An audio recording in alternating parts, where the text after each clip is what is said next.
നവമി, മറ്റൊരു പ്രധാനപ്പെട്ട വാർത്ത, ഈ പാതിവില തട്ടിപ്പിലെ അന്വേഷണം പുരോഗമിക്കുമ്പോൾ അനന്തു കൃഷ്ണനെതിരെ ബഡ്സ് ആക്ട് ചുമത്താൻ ക്രൈംബ്രാഞ്ച് ഒരുങ്ങുന്നു എന്നതാണ്. ഈ 2 വർഷത്തിനിടെ അനന്തു വാങ്ങിയ വസ്തുവകകൾ കണ്ടുകെട്ടാനുള്ള നീക്കവുമുണ്ടെന്ന് അറിയുന്നു. ഇപ്പോൾ അനന്തുവിന്റെ പേരിൽ ഏതൊക്കെ സ്വത്തുക്കളാണ് ഉള്ളത്, അല്ലെങ്കിൽ എന്തൊക്കെ നിക്ഷേപമുണ്ട് എന്നതിലേക്ക് ക്രൈംബ്രാഞ്ചിന് ഏകദേശം ഒരു ധാരണ കിട്ടിയിട്ടുണ്ടോ? ഈ ബഡ്സ് ആക്ട് വരുമ്പോൾ ഇങ്ങനെ അനധികൃതമായി നിക്ഷേപം സ്വീകരിക്കുന്നവരിൽ നിന്ന് അത് കണ്ടുകെട്ടുന്ന പരിപാടിയാണ്. അപ്പോൾ ഈ ഇത്രയേറെ വലിയൊരു തട്ടിപ്പ് നടത്തിയതിന്റെ പക്ഷെ ആകെ കയ്യിൽ ഉള്ളത് 3 കോടിയാണെന്നാണല്ലോ നേരത്തെ പറഞ്ഞത്. അപ്പൊ ഇത് തിരിച്ചു പിടിക്കാനുള്ള എന്ത് വഴികളാണ് ക്രൈംബ്രാഞ്ച് ആലോചിക്കുന്നത്?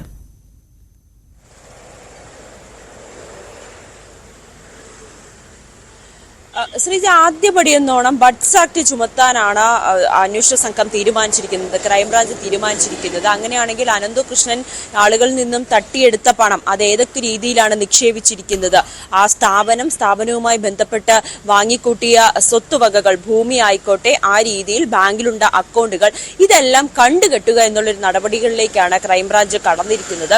പക്ഷെ അനന്തു എവിടേക്കാണ് സ്വത്തുവകകൾ വാങ്ങിക്കൂട്ടിയതിലെന്ന് ഇപ്പോഴും കൃത്യമായിട്ടുള്ളൊരു ഉത്തരം ക്രൈംബ്രാഞ്ചിന് നൽകാൻ കഴിഞ്ഞിട്ടില്ല. കാരണം നിരവധി സ്വത്തുക്കൾ അത് ബിനാമിയുടെ പേരുകളിലൊക്കെ അനന്തു വാങ്ങിയിട്ടുണ്ടെന്നാണ് ഇപ്പോൾ അന്വേഷണ സംഘത്തിന് ലഭിച്ച സൂചന. അങ്ങനെയാണെങ്കിൽ അനന്തുവുമായി ചേർന്ന് നിൽക്കുന്നവരെ ഉടനെ തന്നെ ചോദ്യം ചെയ്യും.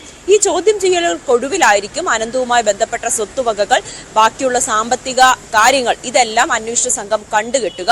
എന്തായാലും 2 വർഷം കൊണ്ട് അനന്തു വാങ്ങിക്കൂട്ടിയ സ്വത്തുവകകൾ കണ്ടെത്തുവാനാണ് ഇപ്പോൾ ക്രൈംബ്രാഞ്ചിന്റെ തീരുമാനം. അതോടൊപ്പം തന്നെ അനന്തുവിന്റെ ബാങ്ക് അക്കൗണ്ടുകളും പരിശോധിച്ചു വരികയാണ്. എത്ര ബാങ്ക് അക്കൗണ്ടുകൾ ഉണ്ട്, ഏതിലൊക്കെയാണ് പണം നിക്ഷേപിക്കുന്നത്, അല്ലെങ്കിൽ മറ്റാരുടെയെങ്കിലും ഒക്കെ പേരുകളിൽ അനന്തു പണം നിക്ഷേപിച്ചിട്ടുണ്ടോ, ഇതെല്ലാം അന്വേഷണ സംഘം കണ്ടെത്തുന്നുണ്ട്. ഇതിൽ ഏറ്റവും വെല്ലുവിളിയായി അന്വേഷണ സംഘത്തിന് മുന്നിൽ നിൽക്കുന്നത് ഈ ആളുകളുടെ മൊഴിയെടുക്കുക എന്നുള്ളതാണ്. നമുക്കറിയാം, ഇപ്പോൾ തന്നെ ഏകദേശം 1000 കടന്നു ഈ പരാതി നൽകിയവരുടെ എണ്ണം. ഈ 1000 പേരെയും അവരൊക്കെ പരാതി സ്വീകരിച്ച് ഇവരുടെ മൊഴിയെടുക്കുക എന്ന് പറയുന്നത് ക്രൈംബ്രാഞ്ചിനെ സംബന്ധിച്ച വലിയൊരു വെല്ലുവിളി തന്നെയാണ്. അത് ഏത് രീതിയിലായിരിക്കും അതിലേക്ക് മുന്നോട്ട് പോവുക എന്നുള്ളതാണ് ഏറ്റവും പ്രധാനപ്പെട്ട കാര്യം. ഒപ്പം ഇവർ കിട്ടാത്തവരുടെ, ഈ തട്ടിപ്പിനിരയായവരുടെ വിശദമായ മൊഴിയെടുക്കണം. അവരെത്ര രൂപ നൽകി എന്നതിന്റെ ഒക്കെ വിവരങ്ങൾ അന്വേഷണ സംഘത്തിന് ശേഖരിക്കണം. മറ്റൊന്ന്, ഈ നേതാക്കന്മാരുടെ, ഈ രാഷ്ട്രീയ നേതാക്കളുടെ പേരുകളൊക്കെ ഉയർന്നു വരുന്നുണ്ട്. ഇവരെ തൽക്കാലം ചോദ്യം ചെയ്യേണ്ടതില്ല എന്നൊരു നിഗമനത്തിൽ കൂടിയാണ് അന്വേഷണ സംഘം എത്തി നിൽക്കുന്നത്. കാരണം ഇവരൊരു നിലക്കാരായി മാത്രമാണ് പ്രവർത്തിച്ചത്, ഇവർക്ക് തട്ടിപ്പുമായി നേരിട്ട് പങ്കില്ല എന്നാണ് അന്വേഷണ സംഘം എത്തി നിൽക്കുന്ന നിലപാട്. അങ്ങനെയാണെങ്കിൽ അവരെ ഉടനെ ചോദ്യം ചെയ്യില്ല.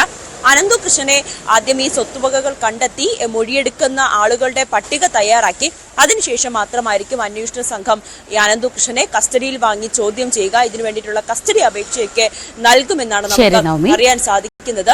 ഒപ്പം ഈ അനന്തു കൃഷ്ണനുമായി ബന്ധപ്പെട്ട് നിൽക്കുന്ന മറ്റുള്ളവരെയും ഒക്കെ ചോദ്യം ചെയ്യുന്ന കാര്യത്തിലൊക്കെ വരും ദിവസങ്ങൾ മാത്രമേ അറിയാൻ കഴിയൂ.